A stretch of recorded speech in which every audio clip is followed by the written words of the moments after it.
Cheers, friends. Hey there. I'd like to tell you about our recent cruise around the Mediterranean on the NCL Epic.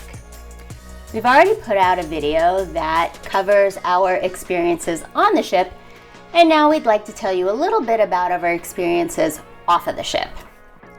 On this trip, we visited Cannes, in the French Riviera. We stayed overnight in Livorno, Italy, and we were able to visit both Pisa and Florence. Then we pulled into Civitavecchia and went straight to Rome. Our final stop on the Italian coast was the birthplace of pizza, Naples. And then we headed across the Mediterranean to Palma de Mallorca, and then on to Ibiza, and finally back to Barcelona. This trip was beautiful. Honestly, these places are even more stunning in person than we expected. And seriously, we watched so many videos before we came here, it didn't capture the true beauty. We're actually already planning a return trip, and hopefully we'll be able to visit these cities a little bit more thoroughly. And we also had an anxious, stressful, and somewhat scary trip. Despite all the research that we did, we still had some issues navigating the cities. And while we are aware of a lot of the common travel scams that are out there, we still got hit by one in Rome that we'd never seen before. And at one point, we really thought we were going to miss the ship. That was awful. And then we had a pretty bad scare when only one of us had a new food allergy. So it was definitely an eventful vacation. So, unfortunately for us, even though our cruise started in Barcelona, we didn't get there in enough time to really explore the city at all. We went straight from the airport to the cruise port onto the ship, and then coming back, cruise port to the airport to the United States. So unfortunately, we didn't get to explore, which just means we gotta go back. And we covered our experience in Barcelona, getting from the airport to the ship and all the kind of nitty-gritties of that in the NCL Epic video. So our first stop was the beautiful city of Cannes in the French Riviera.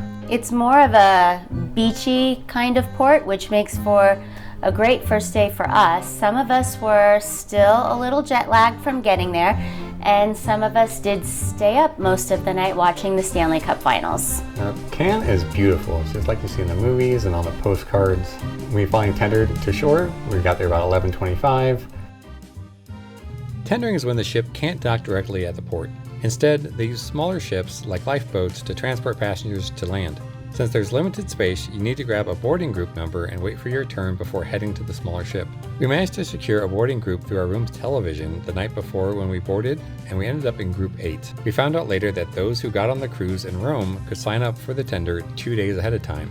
This is crucial information if you're planning to explore Cannes. If you booked an excursion through the cruise line, you'll automatically in the first tender group. But if you've arranged your own adventure, aim for ones later in the day to allow yourself enough time to get to shore comfortably.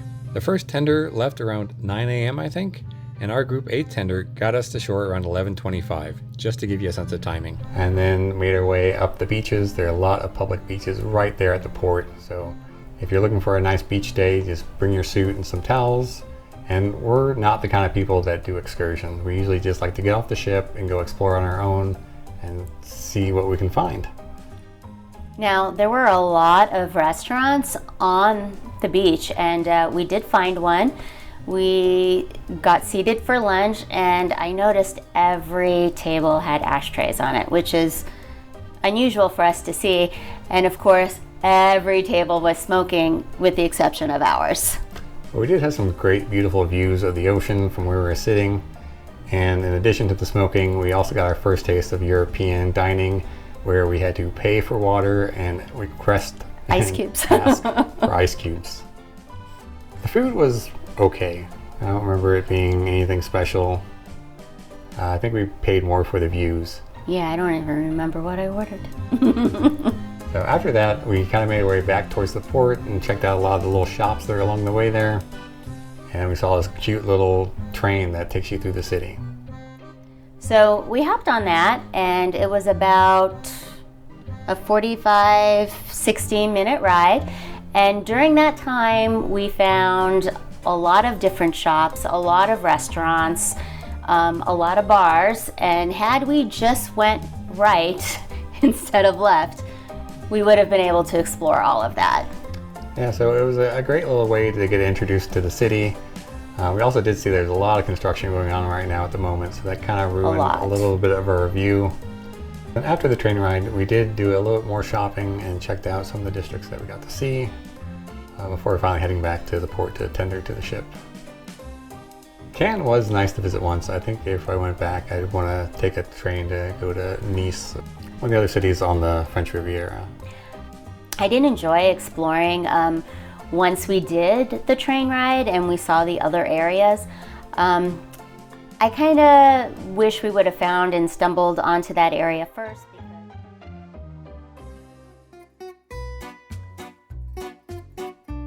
Right, so the second city we visited was Livorno.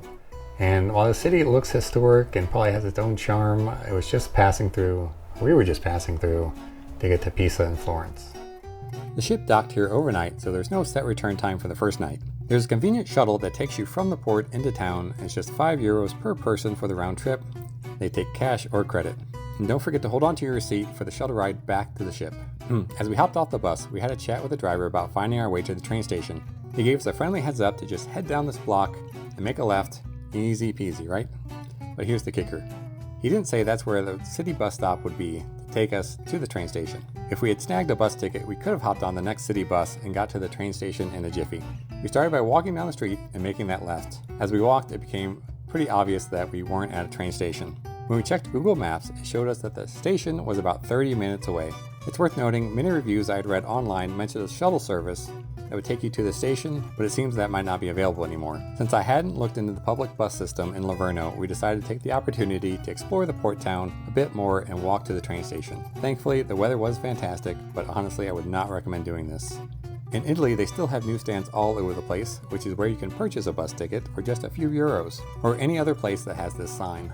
After this initial walk, we always took the bus. If you have self-service and Google Maps, you're all set to navigate the city. Google Maps worked like a champ, showing us the right bus to hop on and track our journey so we knew when to hop off. Lucky for me, I switched over to Google Fi a few months before the trip. Their unlimited plan hooks you up with international service without any fees. I had solid service the whole time we were on land. And the first day we stopped at Pisa, and I think it blew away our expectations. It was such a wonderful day. There's way more there than just the Leaning Tower. Yeah, I actually enjoyed Pisa a lot more than I thought I would. And I did think it was just all about the Leaning Tower. But we had an audio tour that we were listening to, and it took us to a lot of different sites and told us a lot about the history of the city. Definitely would recommend the audio tours.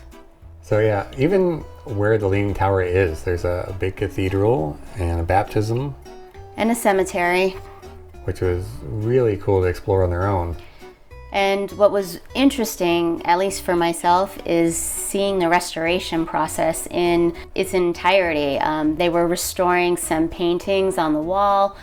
And even getting beyond that area, there's just this great old world architecture all over the city. There are all these little hidden gems of history, as well as some very modern and vibrant murals and artwork. We also had one of the best meals of the whole trip in Pisa. I would say definitely the best. It was just a little walk right past it if you don't know it was there. Hole in the wall restaurant, yeah. That was 100% gluten free.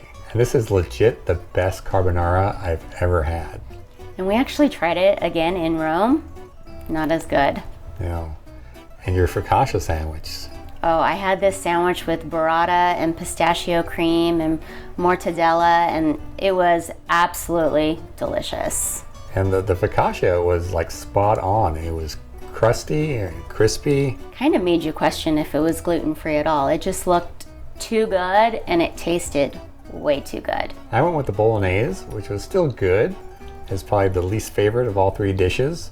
But the noodle still made you question whether it was gluten-free or not. Yeah. I think all in all, Pisa was probably our favorite city. I think it has this great combination that it has the old world feel, the old world vibe, but it's not as crowded as Florence or Rome was. We got to leisurely explore it at our own pace and just kind of enjoy the moments there. Yeah, we weren't shoulder to shoulder. We had space to move, and the fact that we didn't have to rush back to the ship, it was great.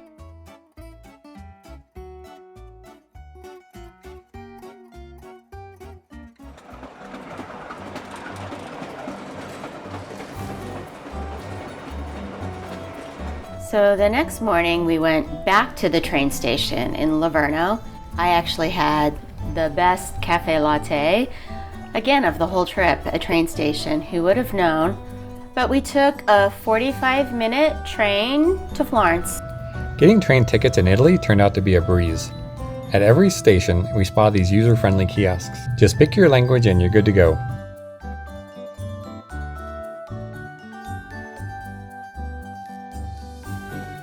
Make sure you keep an eye on your train number.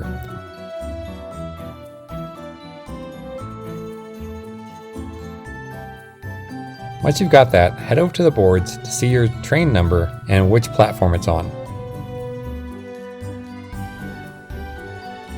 On the station walls and platforms, you'll find these little boxes. Don't forget to get your ticket stamped. You don't want to end up with a hefty fine for forgetting it. Then just follow the signs to your platform. Once we reached our destination, we turned to good old Google Maps to find that last train we could catch back to the ship. We'd plug in the ship's port as our destination and set the arrival time, usually aiming to get there about an hour before the all-aboard time. This would kind of ensure we knew the last possible moment to return to the train station and catch the train back, factoring in for any bus schedules. Yeah, and Florence was another city that didn't disappoint. And the first place we went to was the Farmaceutico de Santa Maria Novella. The very first perfumery, right? Perfumery? Yeah, one of the world's oldest apothecary. Now back in the day, it was handing out cures for the Black Plague, but now it's become more of just a beauty and cosmetic shop. But they still have the first perfume ever created, and you can go and sample it. We didn't get any to bring home. After leaving the Farmaceutica, we headed down the street and stumbled upon an outdoor market. A lot of handmade leather goods, more, I feel, geared towards locals. It was outside one of the churches. Florence is known for its leather goods, and they are everywhere when you're walking around. Also, while we were there, we grabbed some pizza along the way, which was delicious. It was a 4-cheese. And you had a nice salad. I had a salad. It wasn't gluten-free. Pretty much wherever you are in the city, you could probably see the top of the Duomo. And so after lunch, that's where we headed to. So the Duomo is the major cathedral of the city. So whatever city you go to, they'll probably have their own Duomo. What is amazing about this particular cathedral is, first of all, the size. It is massive. The second is that they started building it in the 1200s, and it took over 100 years to build. And again, the architecture of this building, the details, I don't know how they did it so long ago. I don't even know if we could do it today. I mean, it's breathtaking. Unfortunately though, we were unable to go inside. They do require you to cover your knees, cover your shoulders, but maybe next time it gives us a reason to go back.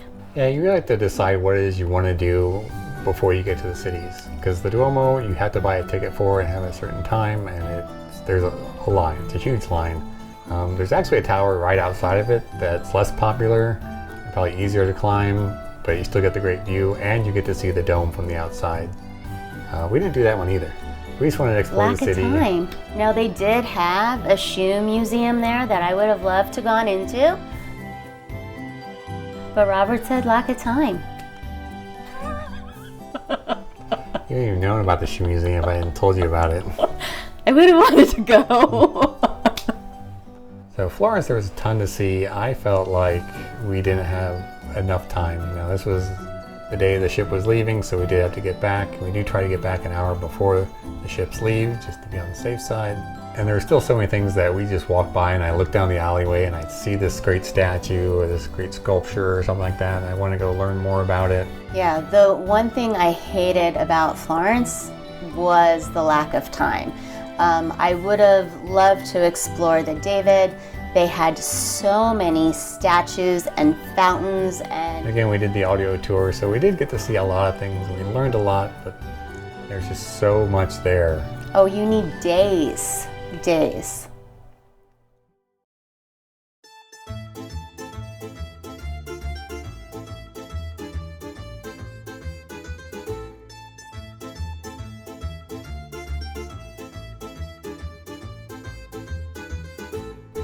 All right, so the third day we pulled into Civitavecchia, which is another gateway city like Livorno, where you just kind of get off there and then head to a major city. This time it was Rome.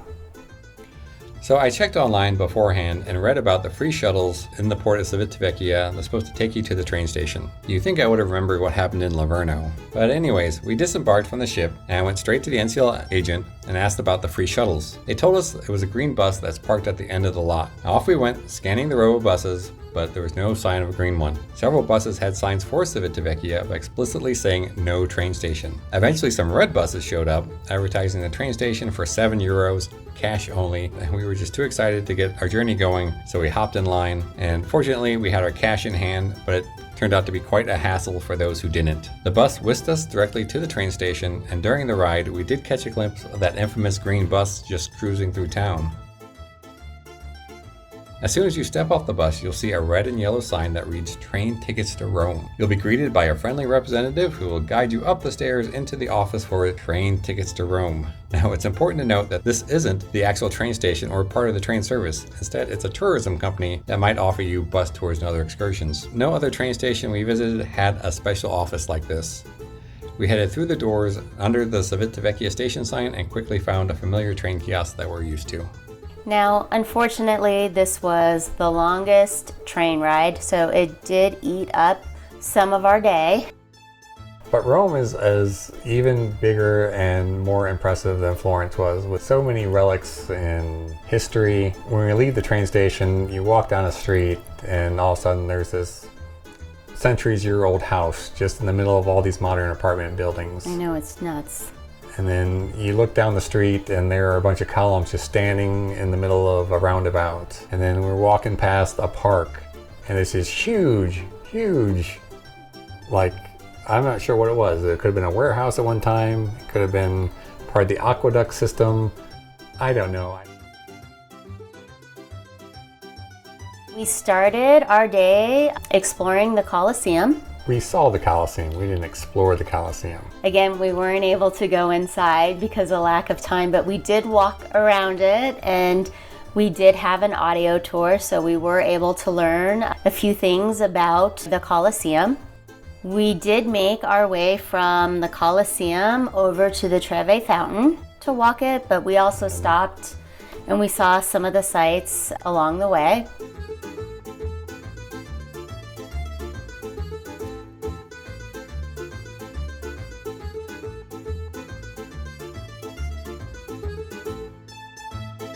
And the Trevi Fountain is just as packed and crowded as you can imagine it would be.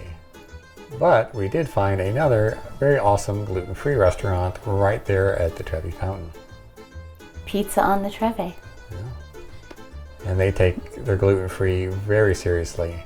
Gina told them she was gluten-free and that we were sharing. They actually removed our utensils and brought specially marked packaged utensils. Yeah, wrapped utensils so that a normal gluten fork wouldn't contaminate the carbonara.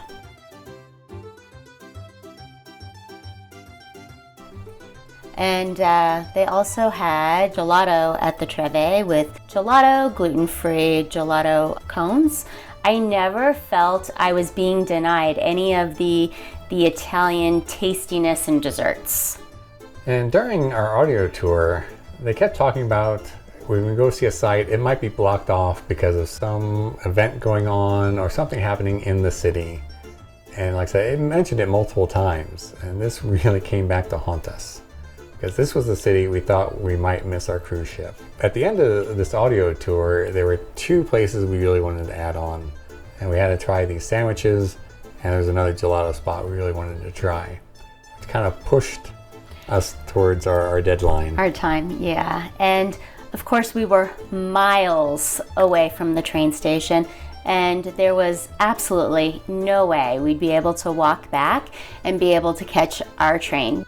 Caught the bus and we would have gotten back to the train station on time. However, ended up taking a detour. The roundabouts that are right in front of the train station got blocked off since the time we left the train station. So the buses had us make this big circle around through smaller streets that were heavily congested. We did miss the original train we thought we would take, and so we had to hop on the next one.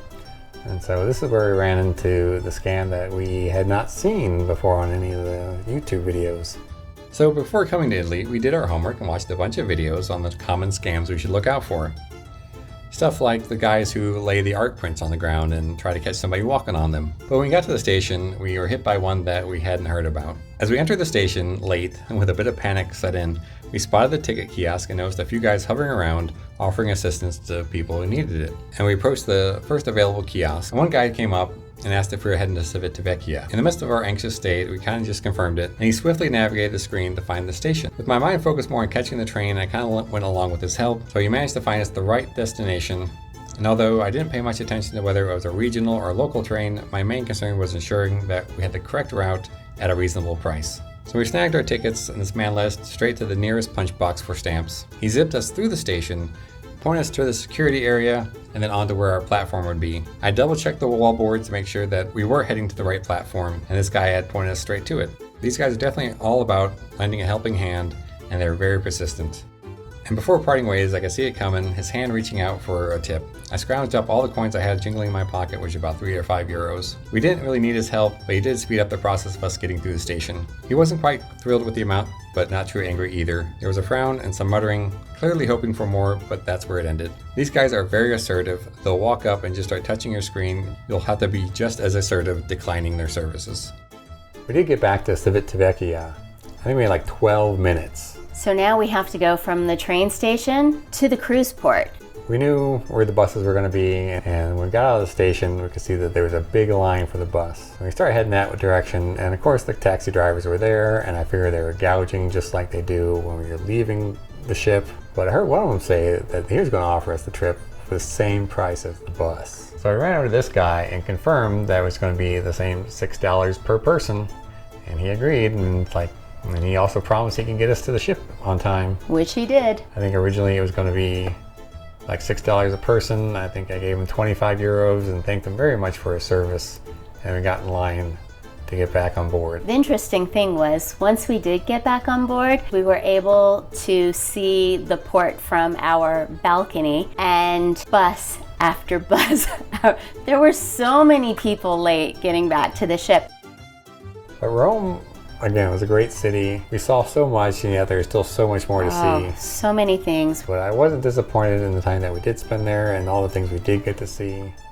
There's just so much. At some points, the things that you're looking at, there are no words to explain it. It's just a feeling. You're just in amazement.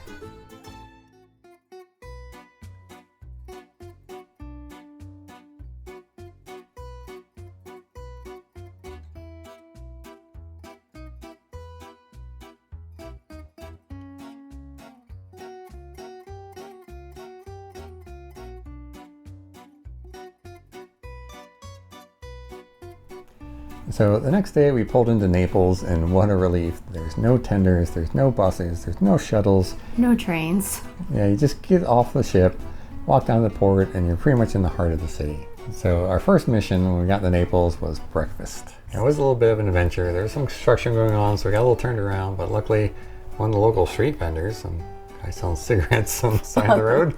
He pointed us in the right direction. Yeah, he told us how to get where we were going. And we found this great little cafe where I don't think any of them spoke English, but we were still able to get our points across. And I indulged in some pastries. I was pleased with the latte. And we even got a nice pleasant surprise. They brought us some little complimentary tarts. No gluten-free items there, but it was very delicious. Now, the one thing I thought was pretty cool about Naples while we were there is that their football team had just won the championship, and they hadn't won it in about 33 years. So the city was absolutely decked out in the colors of the team. There were banners, there was statues wearing jerseys. They had like a 3-day party, and we just got to the end of it. Now, of course, being in the birthplace of pizza, we didn't want to just try the pizza, we actually learned how to make the pizza. That we did. And that was a really fun experience to get our hands dirty and learn. With the stem at the index like this. Come on the top, rotate, now just press and close. You're gonna be having a double in here. But let's say like the ball is small and you want to make it bigger, you're gonna be pushing the dough inside.